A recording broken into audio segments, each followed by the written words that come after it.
कल्पना कीजिए एक ऐसी तकनीक की जो धरती के किसी भी हिस्से की इतनी साफ तस्वीरें खींच सकती हो कि सड़कों पर खड़ी गाड़ियों की नंबर प्लेट तक साफ पढ़ी जा सके।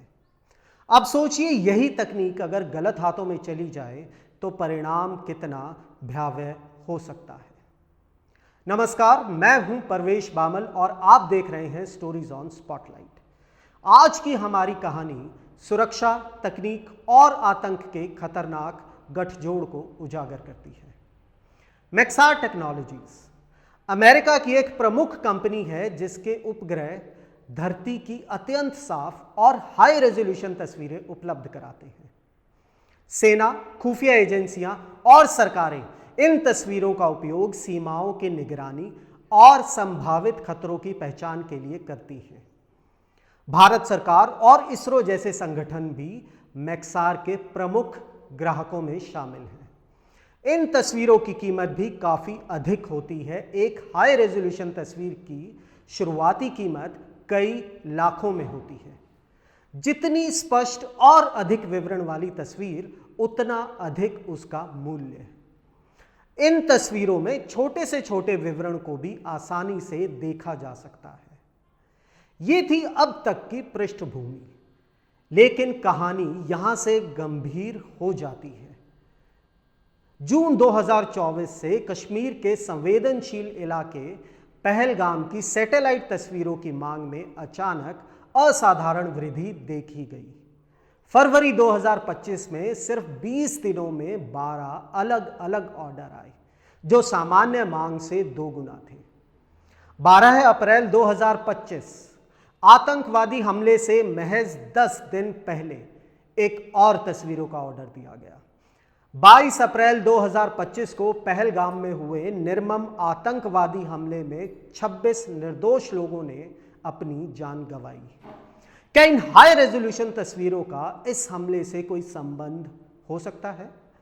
ये कड़ियां आप तब जोड़ पाएंगे जब आप पाकिस्तान की कंपनी बिजनेस सिस्टम्स इंटरनेशनल की भूमिका को जानेंगे। मैक्सार टेक्नोलॉजीज ने 2023 में विवादास्पद रूप से बीएसआई को अपना पार्टनर बनाया था। इस बीएसआई के संस्थापक ओबेदुल्ला सईद को 2022 में अमेरिका में जेल हुई थी। आरोप था अमेरिकी परमाणु तकनीक और उपकरण पाकिस्तान की परमाणु एजेंसी को अवैध तरीके से बेचने का। अमेरिकी सुरक्षा एजेंसी होमलैंड सिक्योरिटीज इन्वेस्टिगेशंस ने 2020 में ही यह खुलासा कर दिया था कि बीएसआई अवैध रूप से अमेरिकी सैटेलाइट तस्वीरें पाकिस्तान सरकार को बेच रही थी। इस मामले की टाइमलाइन गौर करने लायक है। आइए जानते हैं। 2020 में अमेरिका को बीएसआई की गतिविधियों की जानकारी मिली। 2022 में ओबेदुल्ला सईद जेल गए। 2023 में मैक्सार ने विवादित कंपनी बीएसआई के साथ पार्टनरशिप की। जून 2024 से पहलगाम की तस्वीरों के ऑर्डर्स बढ़ने लगे।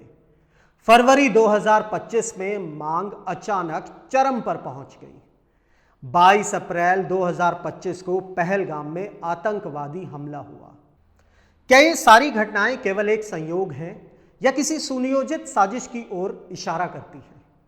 द प्रिंट ने इस मामले पर मैक्सार टेक्नोलॉजी से सवाल किए। मैक्सार ने जवाब दिया कि बीएसआई ने इस साल पहलगाम की कोई तस्वीर नहीं खरीदी, लेकिन द प्रिंट की रिपोर्ट प्रकाशित होने के तुरंत बाद मैक्सार ने अपनी वेबसाइट से बीएसआई का नाम हटा दिया। क्या मैक्सार ने बीएसआई को अपना साझेदार या पार्टनर बनाने से पहले उसकी बैकग्राउंड वेरिफिकेशन नहीं की थी? क्या यह कदम शक पैदा नहीं करता?